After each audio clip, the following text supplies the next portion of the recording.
안녕하십니까. 이어서 경남 소식입니다. 산사태를 막기 위해 보강공사가 진행 중이었는데 장마가 시작되자 공사가 중단되면서 마을 주민들은 불안해하고 있습니다. 장마철은 예고된 것인데 자치단체가 서둘러 예산 확보를 하지 못해 공사를 서두르지 않았기 때문입니다. 조미령 기자의 보도입니다. 수업을 마친 초등학생들이 학교를 빠져나오고 있습니다. 바로 맞은편은 급경사지 붕괴 위험 지역. 지난 3월 시작된 공사는 불과 40%밖에 진행되지 않았고 그마저도 장마로 중단됐습니다.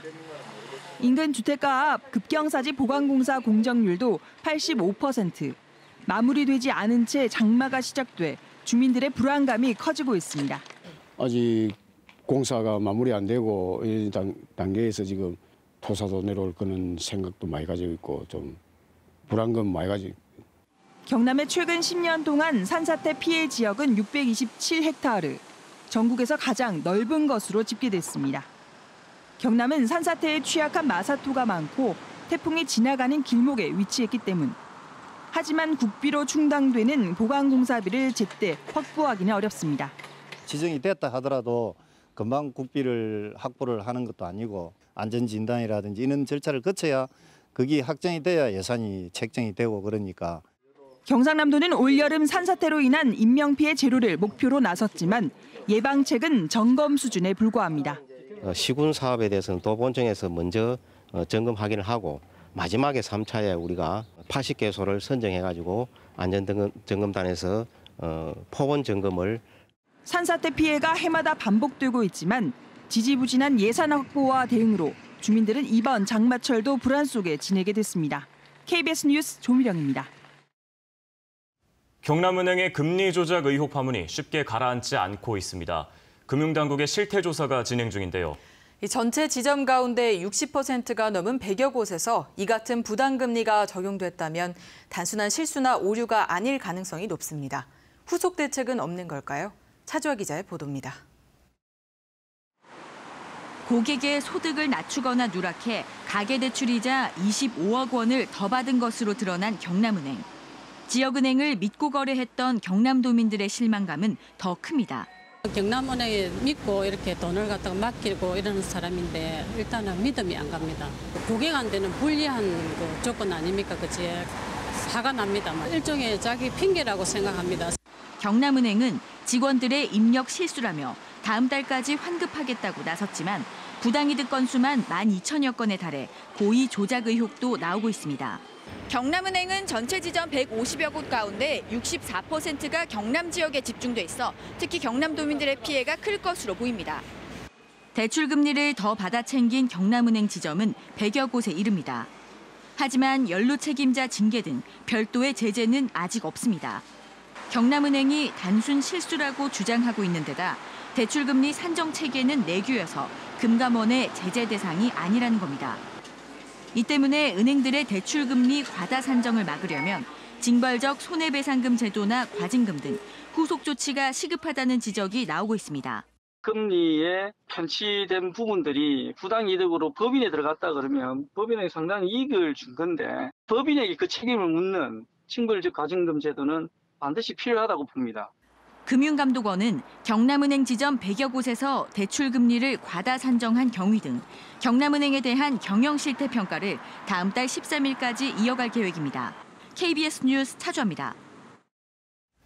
낙동강에서 발암물질인 과불화 화합물이 광범위하게 검출되면서 낙동강물을 식수원으로 사용하는 경남과 부산 주민들의 불안감이 커지고 있습니다. 그런데 과불화 화합물이 검출된 낙동강 상류 구미공단에 대한 실태 조사가 형식에 그치고 있다는 진단이 나오고 있습니다. 류지연 기자의 보도입니다. 조사 대상은 구미공단 내 과불화 화합물 취급업체 130여 곳입니다. 구미시는 다음 주까지 이들 업체를 대상으로 과불화 화합물 배출량을 중점 조사할 예정. 또 원인 물질인 불산 사용을 최대한 줄일 수 있도록 유도할 방침입니다. 물소 관련 게 있으면 어느 정도 쓰는지 그리고 자체적으로 관리할 건지 그런 거를 한번 알아보고. 하지만 이번 조사에 대해 실효성 논란이 제기되고 있습니다. 구미공단에서 사용되는 유기화합물은 모두 4천여 종.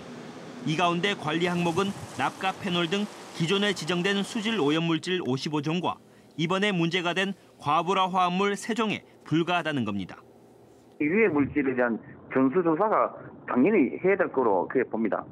배출되는 그 공정에 뭐 구체적으로 어떠한 물질에서 얼마나 나오고 그 기준이라든가 농도라든가 이런 것이 당연히 나와야 되겠죠. 환경당국도 현실적인 한계를 인정하고 있습니다. 관리하고 있는 항목에 대해서만 기준 이내로 내보내느냐, 이거를 감시하는 것이지 전혀 안 돼 있는, 이거는 사실은 특정하거나 그런 것은 없어요. 잊을만 하면 재발되는 먹는 물 불안을 해소하기 위해 구미공단 유기화합물에 대한 전면 조사가 시급하다는 목소리가 커지고 있습니다. KBS 뉴스 유재현입니다. 지적장애인을 노예로 착취한 악덕업자들의 뉴스가 끊이지 않는데요. 이번에는 거제에서 지적장애인을 8년 동안 착취한 악덕 선주가 붙잡혔습니다. 이 선주는 50대 장애인을 노예처럼 부리면서 장애인 명의로 수억 원의 금융대출을 받고 집도 뺏으려 한 혐의를 받고 있습니다. 최진석 기자의 보도입니다. 지적장애가 있는 52살 권모 씨. 8년 동안 뱃일을 하고도 돈을 받지 못했습니다. 그럼 본인 통장은 압니까? 한 번도 못 봤네. 한 번도 못 봤지.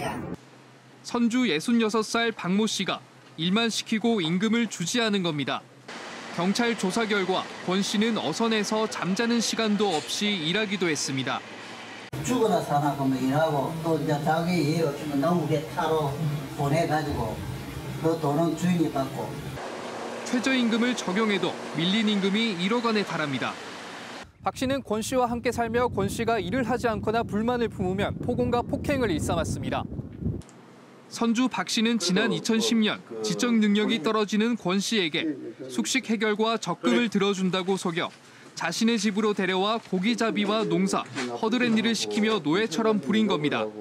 박 씨는 또 권 씨 앞으로 4억 원의 대출까지 내 돈을 가로챘고 권 씨가 부모로부터 물려받은 유일한 재산인 7천만 원짜리 집도 채무가 있는 것처럼 근저당을 설정해 가로채려 했습니다. 나는 내 가족처럼 사랑하고 좋았고요.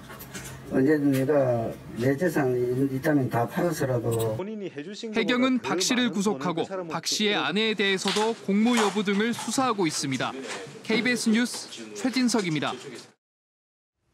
지리산 청소년들로 구성된 오케스트라가 예술의 전당과 유럽 순회 공연까지 할 정도로 주위를 놀라게 했습니다. 이 오케스트라의 꿈은 여기서 그치지 않고 새로운 도전에 나섰다고 합니다. 오승목 기자의 보도입니다.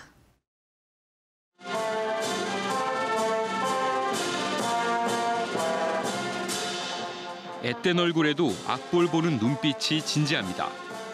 초등학생 막내들부터 고등학생 형 누나들까지 늦은 밤까지 자리를 지키며 합주 연습을 이어갑니다. 자기가 연습량이 부족하다고 생각하면 이제 기계별로 다 와서 올라와서 연습하고 이제 선배들, 후배들 이렇게 잘 서로 격려해주면서 해서 그렇게 큰 어려움은 없는 것 같아요. 함양군 청소년 70여 명으로 구성된 오케스트라 다볕 유스윈드. 10여 년 전 초등학교 관악부에서 시작한 단원들의 실력은 이제 예술의 전당에 이어 유럽 무대에서도 인정을 받고 있습니다. 저 혼자 할 때는 별거 아닌 것 같다, 제가 별거 아닌 것 같다 그런 생각을 하게 되는데 저희도 이렇게 큰 무대에 설 수 있다 이렇게 생각하니까 약간 자존감도 올라가는 것 같아요. 성장을 거듭해온 오케스트라에게 새로운 목표가 생겼습니다. 오는 8월 전국의 청소년들과 함께 페스티벌을 열기로 한 겁니다. 다른 지역 청소년들의 오케스트라와 교류의 장을 가지고 문화를 공유하면서 훌륭한 연주단체로 성장할 수 있도록 기회를 제공하기 위해서 이번 행사를 준비하게 되었습니다. 음악과 함께 자란 지리산 아이들의 꿈을 이루려는 노력이 선율 이상의 울림을 주고 있습니다. KBS 뉴스 오승목입니다.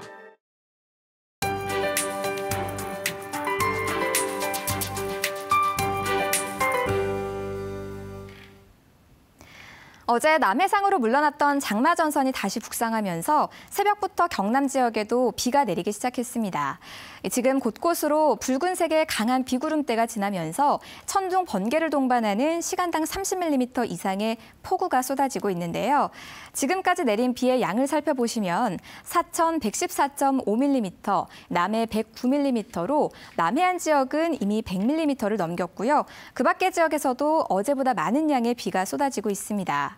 그렇다 보니 경남 지역 곳곳으로 호우특보도 내려져 있는 상황인데요. 서부 지역은 남해와 사천에 호우경보가, 하동에 호우주의보가 내려져 있고요. 동부 지역도 부산과 거제에 호우경보가, 통영과 창원, 고성에는 호우주의보가 내려져 있습니다. 장마전선은 앞으로 느린 속도로 남하하면서 내일 오전까지 계속 비를 뿌리겠는데요. 내륙 지역은 오늘 늦은 밤부터 내일 새벽 사이 소강 상태를 보이기도 하겠습니다. 하지만 비가 내리는 동안 계속해서 시간당 30mm 이상의 폭우가 쏟아지겠고요. 돌풍과 천둥, 번개를 동반하겠습니다. 오늘 하루 동안 더 내릴 비의 양만 해도 50에서 80mm 정도입니다. 비 피해 없도록 계속해서 대비를 잘 하셔야겠습니다. 기온은 계속 예년 수준을 보이고 있습니다. 동부 지역은 부산 18도, 창녕과 밀양이 23도로 출발하고요. 낮 기온은 26도 안팎까지 오르겠습니다. 경남 서부 지역은 현재 기온 22도 안팎까지 올라 있고요. 낮 기온 26도 안팎으로 어제와 비슷하겠습니다.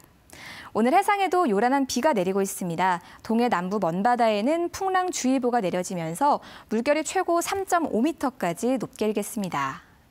내일은 장마전선이 남해상에 머물면서 비가 잠시 소강 상태를 보이겠고요. 토요일부터 다시 장마전선이 북상하면서 비가 내리겠습니다. 기상정보였습니다.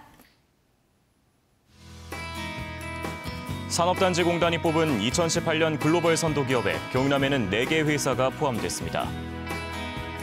경남 중소벤처기업청이 창업기업에게 최고 2억 원을 지원하는 창업도약 패키지 참여자를 추가로 모집합니다. 창원상이 경남특화산업인력지원센터가 2018년 지방자치단체 일자리 대상에서 최우수상을 받았습니다. K2 전차 국산화에 경남 지역 기업인 S&T가 만든 엔진과 변속기를 사용해달라는 청원이 청와대 홈페이지에 올라왔습니다. 경남과 부산, 울산 광역단체장 당선인들이 신공항 전담팀 구성에 합의한 것에 대해 자유한국당과 바른미래당이 반발하고 있습니다. 한국당 김성태 대표 권한대행은 원내대책회의에서 민주당이 영남권 지역 갈등을 유발하는 저희가 어디에 있는지 밝혀야 한다고 말했습니다. 또 바른미래당 김동철 비상대책위원장도 민주당이 지역 패권주의에 나선 것이라고 비판했습니다. 한편 국토교통부 관계자는 이미 김해 신공항이 정부 내 의사결정을 거쳐 추진되고 있는 만큼 공항의 위치를 바꾸는 방안을 검토하고 있지 않다고 말했습니다.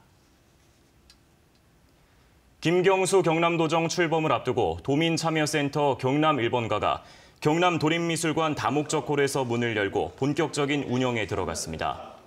이번 행사에는 여성과 농민, 청년을 대표하는 도민이 참석해 보육환경 조성과 어린이집 미세먼지 측정기 설치, 농민과 도시민 공유 농업 프로그램 가동 등 다채로운 의견을 제안했습니다. 뉴스를 마칩니다. 시청해주신 여러분 고맙습니다.